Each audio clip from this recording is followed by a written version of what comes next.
नमस्ते दोस्तों, students. English with Shashi online YouTube channel पर मैं शशि आपका फिर से एक बार स्वागत करती हूँ। दोस्तों, हम इंग्लिश में जो टॉपिक पढ़ रहे थे वो पढ़ रहे थे सब्जेक्ट वर्ब एग्रीमेंट हमारा चल रहा था।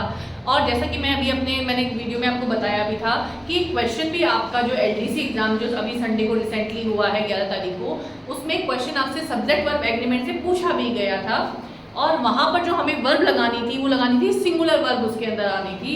आप मेरे previous video subject verb agreement की जाकर देखिए, जहाँ मैंने आपको बताया था कि अगर ये शब्द आते हैं एवरीवन, ईच ऑफ, ठीक है, एवरी, अगर ये शब्द आते हैं तो ये अपने साथ में जो वर्ब लेते हैं वो सिंगुलर वर्ब लेते हैं।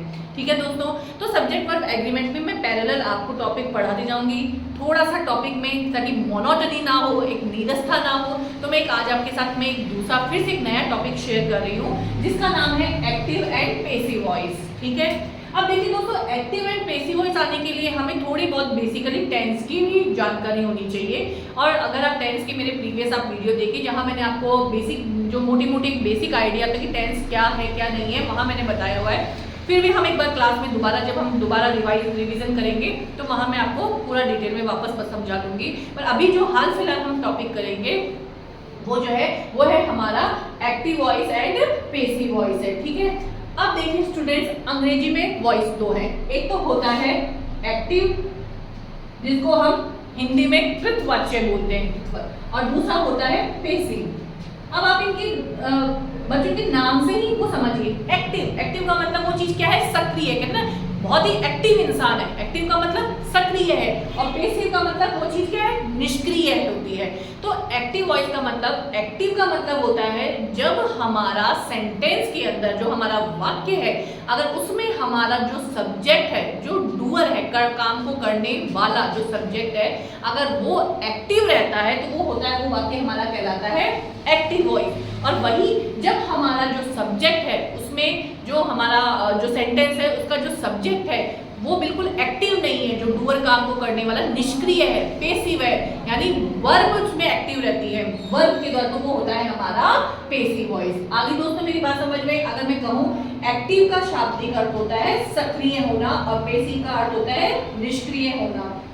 ठीक है, जब सब्जेक्ट के अनुसार कार्य किया जा रहा है तो वो एक्टिव है, और जहां पर जो वर्ब है हमारी, वर्ब के अनुसार जब कार्य किया जाता है तो वो होती है हमारी पेसिव वॉइस। जैसे मैंने यहाँ लिखा है when the subject of the verb. अब देखिए पहले दोस्तों, इसको हमें रटने की कहीं जरूरत नहीं, पहले आपके सामने एक सिंपल सा सेंटेंस है कि Ram helps him.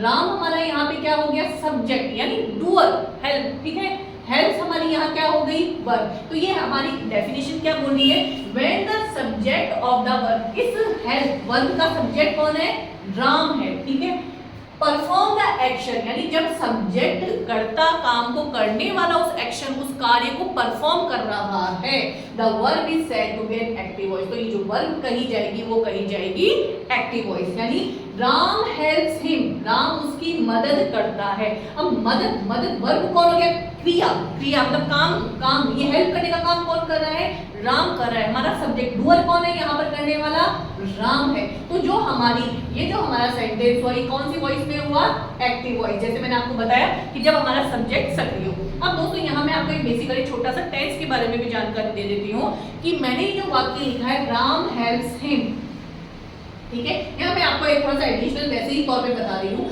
Ram helps him, Ram उसकी मदद करता है। दोस्तों कौन सा टेंस है ये इंग्लिश का, ये टेंस है हमारा present indefinite tense. Present indefinite tense ये कहता है जिस वाक्य के अंत में क्या आता है, ता है, ती है, ते है इत्यादि दिया होता है। जैसे वह खेलता है, मैं पढ़ता हूँ, वह पढ़ाती है, मतलब कोई भी वाक्य, छोटे छोटे सेंटेंस बना सकते हैं आप बोलने में भी, जैसे ही स्लीप्स, ही प्लेज, है ना, इस तरह से वाक्य। तो वो होता है हमारा प्रेजेंट इंडेफिनिट। और प्रेजेंट इंडेफिनिट का स्टूडेंट्स जो स्ट्रक्चर होता है वो होता है सब्जेक्ट, और जो हमारी वर्ब होती है उसकी फर्स्ट फॉर्म प्लस जो है हमारा ऑब्जेक्ट। ये हमारा इसमें प्रेजेंट इंडेफिनिट टेंस का स्ट्रक्चर रहता है। और प्रेजेंट इंडेफिनिट ये कहता है कि अगर आपका सब्जेक्ट सिंगुलर है तो मेन वर्ब में आप एस या ईएस ऐड कर दो। तो इस वाक्य में राम जो है हमारा जो सब्जेक्ट है वो सिंगुलर है, इसलिए हमने यहाँ वर्ब में क्या ऐड कर दिया, एस कर दिया। ठीक, अब ये तो बात हो गई यहाँ पर टेंस की। ठीक है, और दूसरी बात, अब हम बात करते हैं पेसिव पर। When the subject of the verb receive the action, मैंने आपको ये अभी शुरुआत में आपको इंट्रोड्यूस किया था कि पेसिव का मतलब होता है निष्क्रिय होना, यानी निष्क्रिय। जब वाक्य में सब्जेक्ट स्वयं निष्क्रिय रहता है, सब्जेक्ट जो है काम को करने वाला जो सब्जेक्ट है जो करता है, जैसे राम है ना, अगर वो निष्क्रिय है और वर्ब के अनुसार कार्य किया जा रहा है, वर्ब के अकॉर्डिंग कार्य किया जा रहा है, तो वो पेसिव है। When the subject of the verb receive the action is called passive voice. अब वही बात, अब देखिए एक यहाँ पर आपको छोटी सी चीज बताती हूँ, हालांकि मैं आपको पूरा रूल लिखवा दूंगी सारा, आप सिंपल सी बात ध्यान रखिए। अगर एक्टिव वॉइस में, एक्टिव वॉइस का हमारे पास स्ट्रक्चर क्या है, सब्जेक्ट, एक सिंपल यहाँ पे बेसिक बात बता रही हूँ, सब्जेक्ट वर्ब ऑब्जेक्ट। जब हम एक्टिव से पेसिव में कन्वर्ट करते हैं तो हम ऑब्जेक्ट को तो बना देते हैं सब्जेक्ट और सब्जेक्ट को बना देते हैं हम ऑब्जेक्ट, और वर्ब की हमारे पास यहाँ कोई भी फॉर्म आए, चाहे फर्स्ट फॉर्म आए, चाहे सेकंड फॉर्म आए, चाहे थर्ड फॉर्म आए, लेकिन जब हम पेसिव बना रहे हैं तो वर्ब की हम हमेशा थर्ड फॉर्म यूज करेंगे। आगे दोस्तों समझ में। उसके बाद में जब हम सब्जेक्ट को ऑब्जेक्ट बना रहे हैं तो उसके पहले हम बाय ऐड कर देंगे और फिर हमारा यहाँ लास्ट में जो सब्जेक्ट इधर जाएगा वो यहाँ जाके क्या बन जाएगा, हमारा ऑब्जेक्ट बन जाएगा। तो आप जैसे ये एग्जाम्पल मैंने यहाँ पर लिखा, राम, अभी मैंने एक्टिव में एक एग्जाम्पल लिखा, राम हेल्प्स हिम, ये हमारा एक्टिव वॉइस में एग्जाम्पल है, ठीक है। सब्जेक्ट कौन है इसका, राम, हेल्प्स क्या है, वर्ब, और हिम क्या है हमारे पास में, ऑब्जेक्ट। अब हमें एक्टिव से पेसिव में कन्वर्ट करना है तो हम हिम को कहाँ लाएंगे, सब्जेक्ट की जगह। जब हम हिम को सब्जेक्ट की जगह लाएंगे तो ये स्टूडेंट्स हिम नहीं रहेगा, क्या बन जाएगा, हिम किसका होगा, ही। ये है इंटरचेंज ऑफ प्रोनाउन, प्रोनाउन का इंटरचेंज है, हिम क्या बन गया यहाँ पर, ही। अब रूल ये कहता है ही आ गया, अब हमें क्या लगानी है, वर्ब की थर्ड फॉर्म लगानी है, तो क्या हो जाएगा थर्ड फॉर्म, ही हेल्प्ड।